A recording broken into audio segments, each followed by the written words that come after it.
Ele nasce num contexto histórico em que a Inglaterra passava por uma disputa política entre a monarquia absolutista e o parlamento inglês liderado pela burguesia puritana.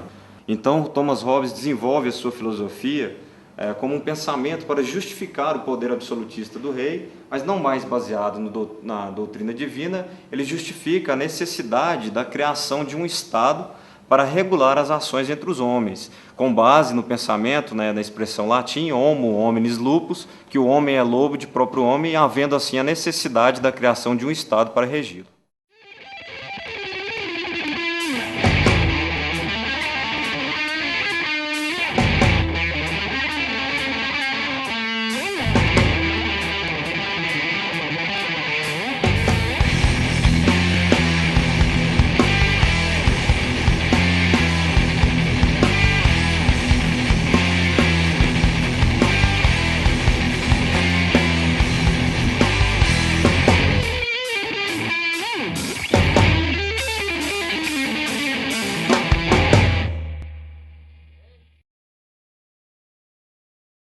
O melhor estado de natureza, a melhor situação não política, de liberdade absoluta dos indivíduos, ainda assim seria pior que o pior estado.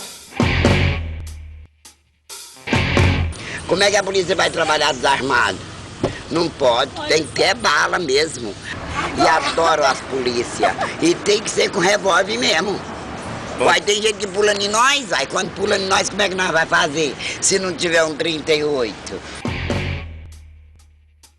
Desconfiança mútua que existe entre os homens não é nenhuma condição dada pela própria sociedade, mas de fato uma condição que é inerente à natureza humana. Portanto, a natureza em sua origem dissociou os homens. E o homem, na realidade, não quer dizer que ele seja um animal, sabe? Caça para não virar presa. A condição de guerra ela é uma condição miserável, ela é um estado em que os homens se encontram, em que eles não têm paz, e nós precisamos buscar paz, e além da paz nós desejamos uma vida confortável por meio então do nosso próprio trabalho. E como então resolver essa questão? Se a natureza dissociou os homens, se os homens são lobos dos próprios homens, como é que nós vamos resolver essa questão para poder conseguir chegar a uma condição de paz?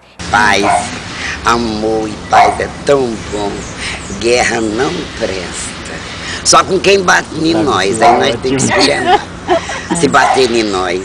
Só guerra de travesseiro, né? Se bater em nós, se batermos, supõe, se bater em nós ou bater em mim, eu quero é que mata. Não quero nem cadeia. Porque a cadeia, ele tem mordomia. Né? Tem mordomia. Bater nele, tem que matar. Porque se botar o bicho na cadeia, o bicho vai comer, vai beber, não paga água, não paga nada. Eu sou assim. Se bater em nós, tem que morrer. Ele não precisa mais ficar aqui. Pra quê? Ele tem que descansar.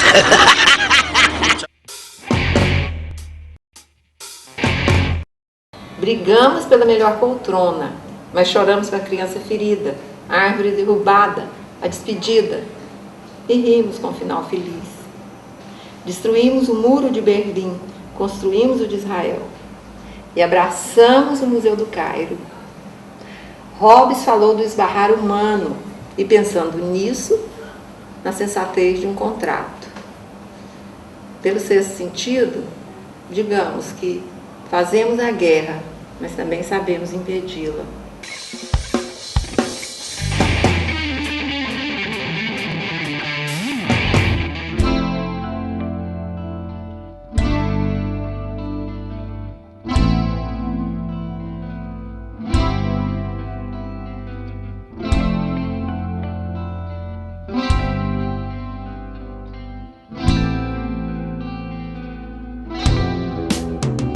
Ele existe, o Leviatã, é o brinquedo de Deus, nada fura ele, o homem só de olhar para ele desmaia, só do homem olhar para ele, ai do homem que olhar, uma baforada dele acaba a Copacabana, Rio de Janeiro, se ele levantar da água assim, ó, se ele levantar da água assim, já uma rabada dele assim corta aqueles prédios todinho, vai cortando. É o Leviatã, o grande dragão atado no fundo do mar. O homem é bruto, o homem é mau, o homem ninguém entende a cabeça do acidente. O homem para acabar o Amazonas lá, acabar a natureza daquele, um verde daquele para fazer pastagem. Já foi quase do tamanho da Bélgica desmatada. Isso mesmo. Qual é a pior situação, ou o que o Thomas Hobbes entende por estado de natureza? Um estado em que cada um vive por si, em que não há propriedade, que não há justiça, que não há noção de justiça, que não há moralidade, enfim.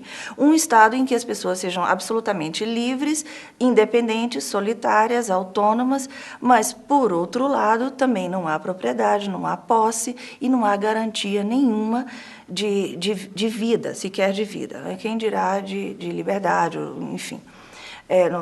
Do ponto de vista da natureza humana, somos todos iguais, mas nenhum de nós, a única lei que impera, melhor dizendo, é a lei do mais forte. Qual é o ato fundador do Estado? É esse ato em que os indivíduos cedem e transferem seu poder a um homem ou uma assembleia de homens. Então, assim estaria então configurado o Estado, né, que tem sua base na concepção hobbesiana, a ideia de uma certa concepção democrática, que algumas pessoas podem discordar de mim e dizer que isso é controverso, porque num primeiro momento é preciso essa anuência de todos, a cessão e a transferência de direitos, cada um transferindo o seu direito, para então a fundação do contrato, ou seja, do Estado. Agora o Estado, o Leviatã, o grande Leviatã, além de forte, de determinar as normas, regras e leis, ele também vai desenvolver o que a gente poderia chamar de garantia da propriedade para os indivíduos, e garante então a propriedade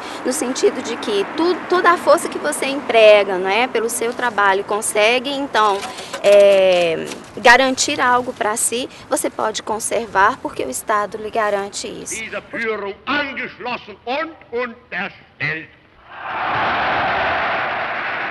Um Estado que seja absoluto, que o governante tenha poder absoluto, que tenha poder de vida e morte sobre os seus cidadãos, um Estado que seja absolutamente repressor e um Estado que tenha como ponto de partida a ideia de que a natureza humana se não má, não sei se má é o melhor termo a ser empregado aqui, mas se não má, pelo menos voltada para o auto-interesse. Então, eu tenho um Estado que considera que o ser humano sempre vai agir buscando o auto-interesse, e um Estado teria que ser repressor para controlar essa natureza. Esse seria o pior Estado, o Estado em que os indivíduos abrem mão de certas liberdades individuais em função de garantia de vida, e eventualmente até de alguma qualidade de vida, não somente da vida.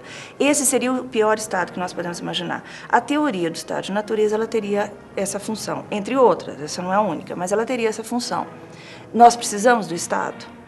E um modo de responder isso é perguntar, o pior Estado que nós conseguimos conceber, e aí eu me atrevo a dizer o Estado hobbesiano, um Estado em que o governante tem o poder absoluto, o poder de vida e morte sobre os seus súditos, esse é o pior Estado. O pior Estado que nós podemos conceber, ainda assim, é melhor que o Estado de natureza, ou que este Estado de natureza que está sendo concebido aqui, que é o Estado de todos contra todos, a guerra de todos contra todos, em que não há garantia nenhuma de vida?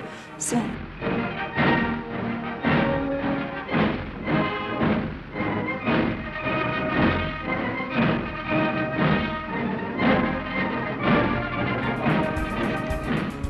Consideramos que o homem, sim, ele tenta se proteger, mas eles se protegem de um jeito assim... um jeito ruim. Dos homens que tenta sacar uma arma. A reação é imediata.